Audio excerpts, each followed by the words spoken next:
E aí, Titão, como é que vão os estudos? Tá indo muito bem. Aliás, eu e o Caio vamos nos encontrar hoje à tarde para estudar. Eu acredito que a gente já sabe tudo sobre desenhos com partes oblíquas e elementos oblíquos. Tudo? Tem certeza? Nós estamos estudando de verdade, não é mesmo? Mas sempre aparece uma coisa nova que a gente pode aprender. Não vai me dizer que tem alguma coisa sobre peças com partes oblíquas que eu ainda não sei. Que tem. Mas não se preocupe que esse é o assunto da nossa teleaula de hoje. Na teleaula de hoje você vai aprender o que é uma projeção com rotação e vai aprender também como imaginar a rotação da parte e dos elementos oblíquos e a rotação com representação em cortes. Bom, então me fala logo sobre esse assunto, porque eu quero conseguir estudar com o Caio hoje à tarde. Dá uma olhada aqui nesses desenhos.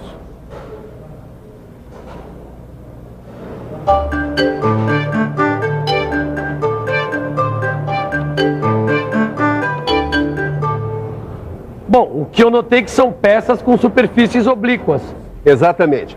Mas essas peças têm uma característica que permite um tipo especial de projeção ortográfica. Veja se você e o Caio descobrem, tá? Mas eu vou dar uma dica. Projeção com rotação.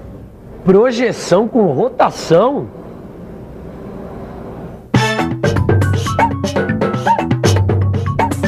Rotação é um movimento giratório. É um giro em torno de um eixo. Isso mesmo. Um giro em torno do eixo. Isso é muito importante para entender o que é projeção com rotação.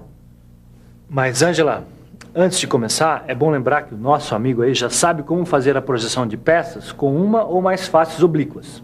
É verdade. Você já sabe como usar o recurso das vistas auxiliares para representar peças com faces oblíquas.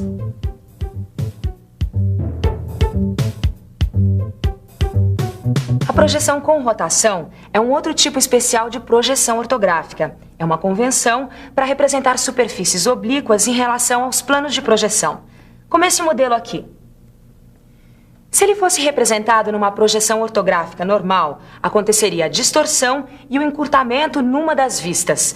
Miguel, não seria melhor mostrar como ficaria? É pra já.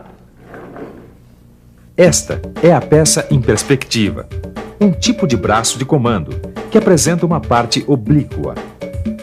Observe agora a projeção ortográfica da peça em dois planos de projeção. Note que na vista superior, a parte oblíqua aparece encurtada e o diâmetro da parte cilíndrica e o furo aparecem deformados. Mas para enxergar melhor essas deformações, veja a projeção ortográfica nos planos rebatidos. Observe que o segmento AB, que determina a distância entre dois furos da peça, é maior na vista frontal do que na vista superior. Isso ocorre porque na vista frontal, a parte oblíqua aparece representada em verdadeira grandeza. Na vista superior, a parte oblíqua aparece encurtada. O mesmo ocorre com o segmento CD, o diâmetro da parte cilíndrica, que na vista frontal é representado em verdadeira grandeza e na vista superior aparece menor que o seu tamanho real. Para que os segmentos AB e CD sejam representados em verdadeira grandeza também na vista superior, é necessário imaginar a rotação da parte oblíqua. Você quer ver? Veja novamente a peça com as projeções frontal e superior. E agora, imagine a rotação da parte oblíqua da peça. A rotação é imaginada de modo que a parte oblíqua fique sobre o eixo principal da peça e paralela ao plano de projeção, que nesse exemplo é o horizontal. Veja agora a parte oblíqua em rotação representada na vista superior. O que aconteceu? Após a rotação, a parte oblíqua passou a ser representada em verdadeira grandeza também na vista superior. Olha a linha de centro que atravessa a parte oblíqua na vista frontal. Esta linha de centro facilita a rotação da parte oblíqua. Ô Tito, Oi. é interessante essa história de projeção com o uso da rotação, né? Também é um bom modo de representar peças com superfícies oblíquas. Exatamente. É que nem aquela história do ovo de Colombo. Quando a gente descobre o segredo, fica muito mais fácil. Mas será que qualquer peça com superfície oblíqua pode ser representada numa projeção com rotação? Olha, aqui, ó, tá dizendo que não. Dá uma olhada, ó. Apenas as peças com partes oblíquas associadas a um eixo de rotação é que podem ser representadas com rotação de parte da peça. Claro, a face oblíqua tem que estar associada ao eixo de rotação. Agora acho que eu entendi. Ah, entendeu mesmo? Então dê uma olhada nesses dois desenhos aqui e me diga qual das duas peças pode ser representada em projeção com rotação. Vamos pensar um pouco? Qual dessas duas peças, a A ou a B, deve ser representada em projeção com rotação? Deixa eu ver.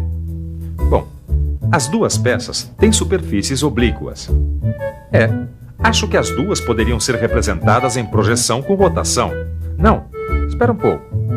Pensando bem, agora eu estou notando que a peça A, embora tenha uma face oblíqua, esta face não está associada a um eixo de rotação.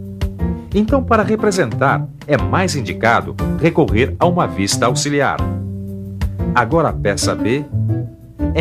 A peça B tem uma parte oblíqua que pode sofrer um giro até ficar paralela ao plano de projeção. Dá até para imaginar como ficaria a vista ortográfica. É isso mesmo. Na projeção ortográfica, seriam representadas a vista frontal e a vista superior. A vista onde se imaginou a rotação da parte oblíqua é a vista frontal. E a vista onde a parte oblíqua aparece representada com rotação é a vista superior. Você reparou que agora, tanto na vista frontal quanto na vista superior, a parte oblíqua aparece representada em verdadeira grandeza? Então a resposta é B. A peça que deve ser representada em projeção com rotação é B. Você lembra da omissão de corte?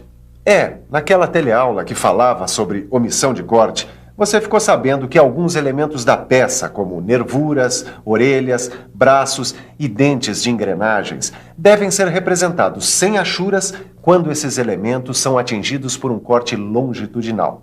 Agora, quando esses elementos aparecem numa peça em quantidade ímpar ou em disposição assimétrica, convencionou-se representá-los por rotação. Sabe por quê? Dá uma olhada neste desenho. Me pediram para fazer essa peça aqui.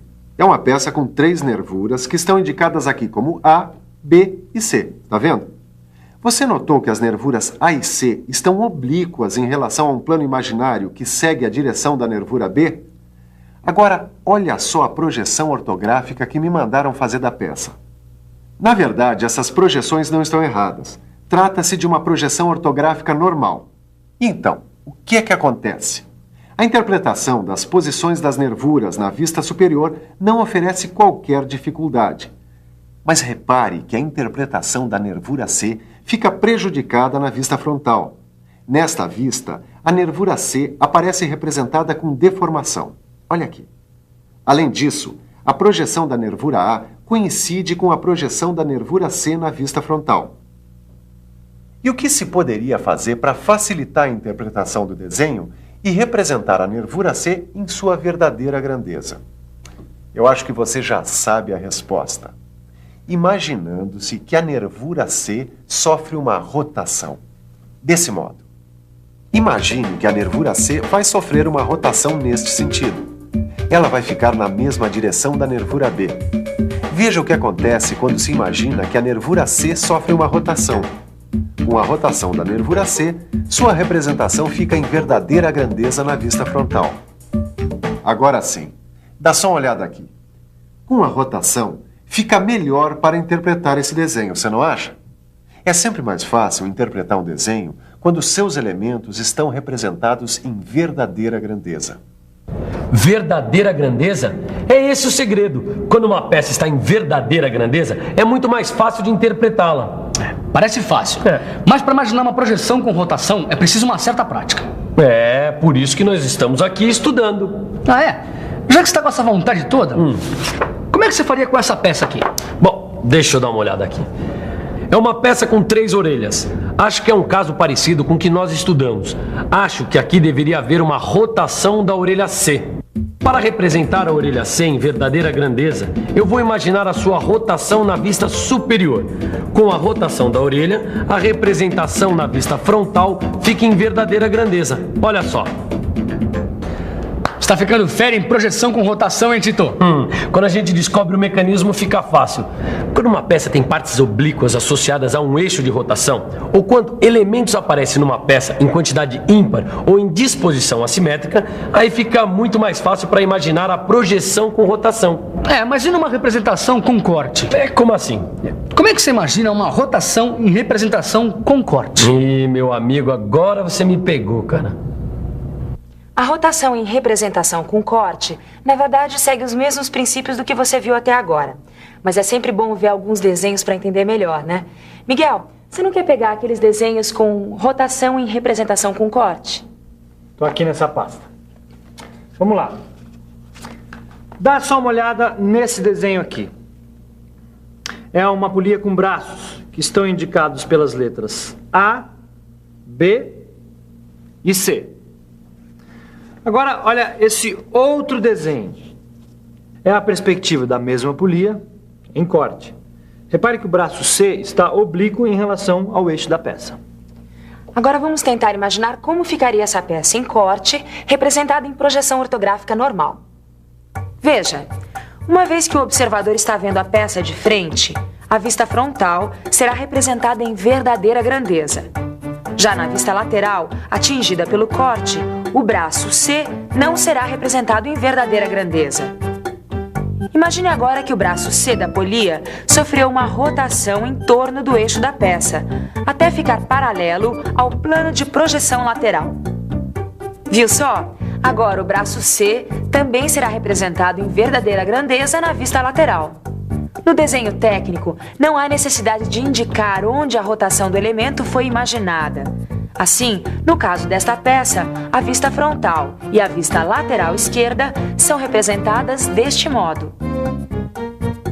Angela, você não acha que para fixar mesmo esse assunto de projeção com rotação é melhor a gente mostrar um outro exemplo? Você sabe que meu lema é mostrar em vez de contar. Então vamos lá. Eu tenho aqui uma peça com dois tipos de elementos em número ímpar: nervuras e furos. Nervuras e furos, mostra então.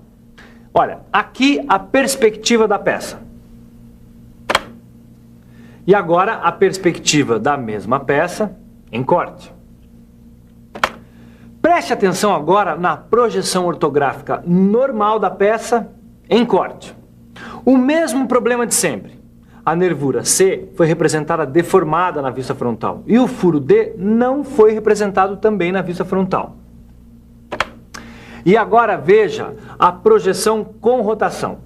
Aqui se imaginou ao mesmo tempo a rotação dos dois elementos, a nervura C e o furo D. Com esta rotação, os dois elementos passaram a ser representados em verdadeira grandeza na vista frontal. Você notou que o raciocínio é sempre o mesmo: fazer a rotação da parte oblíqua ou do elemento oblíquo associado a um eixo, de forma a mostrá-lo em verdadeira grandeza. E aí, tem mais algum tipo de projeção para a gente mostrar? Bom, mostrar é bom, mas por hoje chega de projeção, né? Tá na hora de uma boa revisão. E atenção, se liga aí que é hora da revisão. Na teleaula de hoje, você aprendeu que certas peças que têm superfícies oblíquas em relação aos planos de projeção, por convenção são representadas por meio de um tipo especial de projeção ortográfica, a projeção com rotação. Viu que esse tipo de projeção só pode ser representado em peças com partes oblíquas associadas a um eixo de rotação. Viu também como imaginar a rotação de elementos oblíquos quando eles aparecem numa peça em quantidade ímpar ou em disposição assimétrica. Finalmente, viu como imaginar a rotação em representação com corte. O Caio e o Tito aprenderam realmente como imaginar uma projeção com rotação. Eles estão estudando muito, com afinco, com determinação. Bem, é assim mesmo quando a gente se interessa por um assunto, a gente aprende mais depressa. Eu acho que você devia fazer a mesma coisa, pegar o seu livro, estudar bastante, fazer todos os exercícios que estão lá. Projete para você mesmo um belo futuro.